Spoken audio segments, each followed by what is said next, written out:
Hello all, welcome back. So in the next few tutorials we'll be talking about strings. So we've been using strings throughout the whole series, however I wanted to talk to you about the string class. The great thing about these next tutorials is that there won't be many concepts to confuse you. Now, when you're building a program and you come across something you don't understand, you tend to look it up. So if there's an advanced function in order to do something, it'll tell you how to do it. Other functions you need to know off by heart.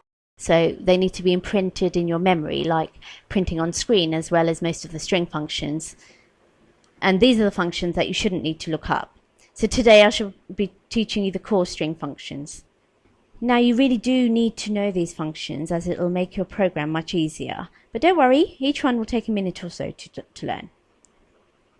So we'll start off by clearing up some things you may not have understood in previous tutorials.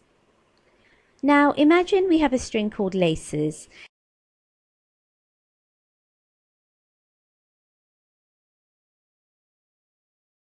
And inside this variable laces, we want to store whatever the user enters from the keyboard. So we use the CIN.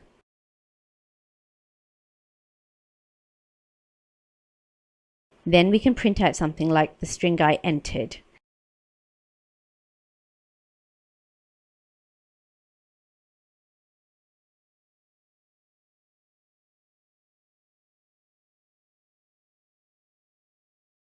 Then add a space. Then type the variable name laces. Then end the line. So we'll run this program. We see a blank cursor telling us to input something. Now say if we input tuna, it'll print out the string I entered is tuna. Simple. However, if you enter tuna sandwiches are good,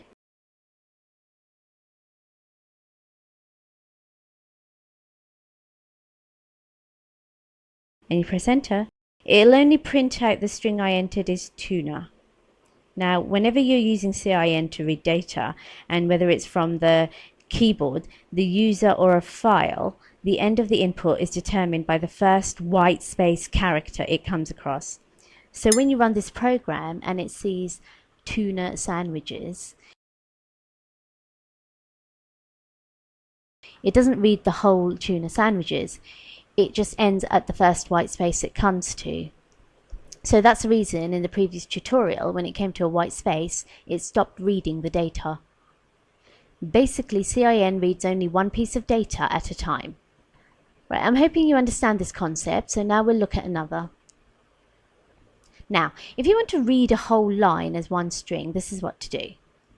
First, we'll name this string, so call it string X, and type the function getLine, then CIN, then type X. Then print on screen.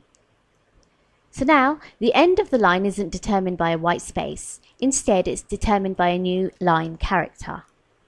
So basically, getLine will wait until we press enter, or wait until we've finished typing text on that line.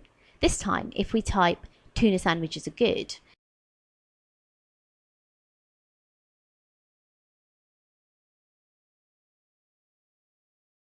and press enter, it will print the whole line, tuna sandwiches are good. This whole thing is a string that will be stored in X. And to emphasize, whenever you're using CIN, it only reads one small bit of data at a time. And to read a whole line, you need to use a getLine. So that's basically the difference between CIN and getLine, and how the end of the input is determined by a white space or a new line character. So this will help you when getting information from the user and when working with files. Now, so next we'll talk about more ways to create and copy strings. So say we want to create a string called S1. We can pass it in a constructor of a string called hamster.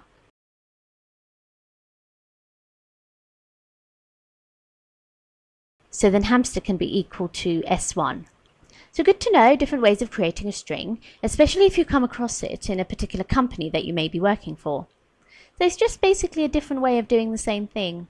Now, when you want to copy a string, there are two ways of doing so. So one way is set string 2 equal to string 1, which is hamster. Another way of copying the string is by a function from the string class called assign. Now this does this exact same thing as copy. So S1 and S2 do exactly the same as assign. These functions copy the string to the variable.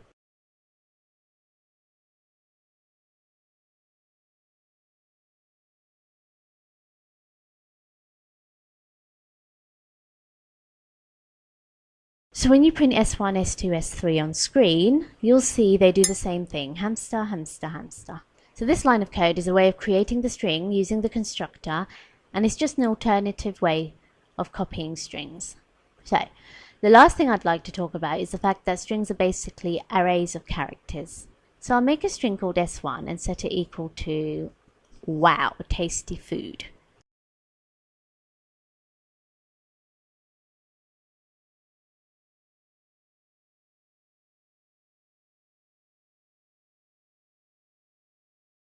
So basically anything you can do to an array, you can do the same to a string. So cout S1,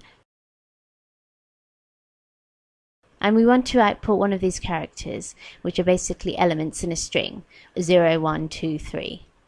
So this W is S1, 3. As well as having this explicit index, the string class also has an at method. So if you out in 3, it's to look in the third element in the array and find what character is at that location. So for someone who's just beginning to learn programming, it's easier for them to understand the at function rather than the array indexes. So we'll end that line and print. And we'll see that we get a W. So to emphasize again, strings are arrays of characters. Also, similar to an array, where you can loop through and print out each index, you can also loop through a string. So type int x equals 0, and in order to get a length of a string, it has a built-in length function. So x is less than s1.length with no parameters. So now we need to do, what we need to do is a spring. That bit's wrong. Then, okay, so as I said, so x is less than s1.length with no parameters. Then loop through one at a time using x plus plus. Then print on screen s1.at. And as a parameter, type in x. X will start at 0 and count the length of the string and loop from start to finish. So x will go 0, 1, 2, 3, 4 to the last element. So when we pass x into the parameter for at, it'll print the whole string instead of just one character. So when we build and run this, we get what we printed from the previous lesson. And now the whole thing is printed on screen. Wow, tasty food. So those are the simple core string functions that you need to learn. Okay, I know that they're not rocket science, but it's important to know them, especially the at and the length, which are most commonly used in companies. So I hope you understood all of that and memorized them. It's very important that you do, as you'll come across them a lot. There are a lot of different things which are part of the string concept, not just the at function and finding the length of the string, but we'll cover these in the next couple of tutorials. So thanks once again, and until next time, bye bye.